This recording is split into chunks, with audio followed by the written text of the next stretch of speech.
आपको आगे बढ़ने के लिए दूसरों के बर्ताव को नियंत्रित करने की ज़रूरत नहीं है। आपको लगता है कि वे कुछ ऐसा कर रहे हैं, जो आपको सफलता से दूर रखता है, पर सच तो यह है कि उन पर ध्यान देने के कारण आप सफलता से दूर हैं। आपको आगे बढ़ने के लिए दूसरों के बर्ताव पर नियंत्रण करने की ज़रूरत नहीं है, कि नहीं उनकी सोच बदलो, उनको कंट्रोल करो, वो कैसा बिहेव करेंगे उस पे ध्यान दो, वो सब करने की ज़रूरत नहीं है। क्योंकि हमें ऐसा लगता है कि वे कुछ ऐसा कर रहे हैं जो आपको सफलता से दूर रख रहा है, पर यह सच नहीं है। क्योंकि आप उनके उस बर्ताव पे ध्यान दे रहे हैं और मान रहे हैं कि नहीं उसके कारण ही मैं अपनी सफलता से दूर हूँ, इसीलिए आप अपनी सफलता से दूर हैं। क्योंकि आपकी मान्यता के कारण, क्योंकि वो मान्यता के कारण आपकी ऊर्जा बदल रही है। वो मान्यता के कारण आप अपना पावर दूसरे को दे रहे हैं। वो मान्यता के कारण आप अपने पावर पे पूरी तरह विश्वास नहीं कर पा रहे हैं।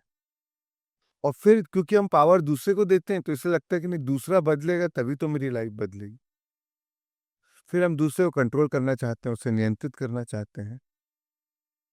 पर अगर हम ये जान जाए कि जो दूसरा क्रिएट कर रहा है उसकी सोच, उसकी भावना उसकी लाइफ को क्रिएट कर रही है, मेरी सोच, मेरी भावना मेरी लाइफ को क्रिएट कर रही है। और in the long run short term में ऐसा लगेगा कि शायद नहीं उसके कारण मुझे है, पर उसके कारण आपको तभी है क्योंकि आप उसमें विश्वास कर रहे हैं, जब उसकी सोच उसकी भावना से अपने आप को जोड़ रहे हैं। अगर आप independently continue to think what you want to think, feel what you want to feel, then you will create what you want to create. Only reason why you are creating what the others are creating, because you are believing in their thoughts, you are identifying with their thoughts, you are identifying with their belief systems, you are identifying with their emotions. Though you may not like them, you want to change them, but in your wanting to change them, you are identifying with that. You may resisting it, but what you resist persists. What you fight, you strengthen. जिसका आप प्रतिरोध करते हैं उसे और प्रबल कर देते हैं, जिससे आप लड़ाई करते हैं उसे और सशक्त कर देते हैं।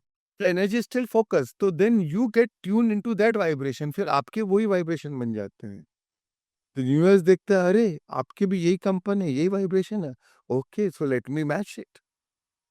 फिर आप बोलते नहीं उसके कारण मेरे लाइफ में ऐसा हो रहा है, बट बिकॉज आपने उससे आइडेंटिफाई किया उनके शब्दों से, उनकी भावनाओं से, उनके कर्मों से, उनके एक्शन से, इसलिए अब उनके कारण ऐसा हो रहा है। पर अगर आपने समझ लिया, ये जान लिया, ये मान लिया कि नहीं मेरे वाइब्रेशंस इंडिपेंडेंट है, उनकी वाइब्रेशंस इंडिपेंडेंट है, उनकी सोच उनकी भावना से उनके वाइब्रेशन बन रहे हैं, मेरे सोच मेरी भावना मेरे कर्म से पे मेरे वाइब्रेशन निर्भर है, और हम दोनों अपने इंडिपेंडेंटली जो चाहे वो पा सकते हैं। It is not at the cost of each other. We honor their choice also. We don't resist their choice. क्योंकि उनकी चॉइस के अनुसार उनके जीवन में वो चीज घटेगी, आपकी चॉइस के अनुसार आपके जीवन में वो चीज घटेगी। And this is the magic of the universe. क्योंकि क्वांटम फील्ड एक आईना है। आईना क्या करता है? अगर वो अपने आईने में देखेंगे तो उन्हें अपना चेहरा दिखेगा, उसी आईने में मैं देखूंगा तो मुझे अपना चेहरा दिखेगा। तो इसलिए कभी भी इस बात को लेके निराश ना हो, इस बात को लेके चिंता न करें, इस बात को लेके प्रतिरोध पैदा ना करें कि अरे लोग क्या बोल रहे हैं, लोग क्या सोच रहे हैं, लोग क्या कर रहे हैं, मेरे परिवार में ये ऐसा हो रहा है, वैसा हो रहा है, तो अब मेरा लाइफ में कैसे बदलाव आएगा, कैसे होगा। नहीं, आपके ऊपर है। चाहे लोग जो भी सोचे, चाहे लोग जो भी करें, अगर आप अपने कंपन को बनाए रखते हैं, अपना वाइब्रेशन, अपना अलाइनमेंट नहीं खोते हैं, राइट, तो आप जो चाह रहे हैं आपके जो कंपन है उसके अनुसार आपका जीवन की परिस्थिति वैसे ही निर्मित करेंगे, होके ही रहेगी।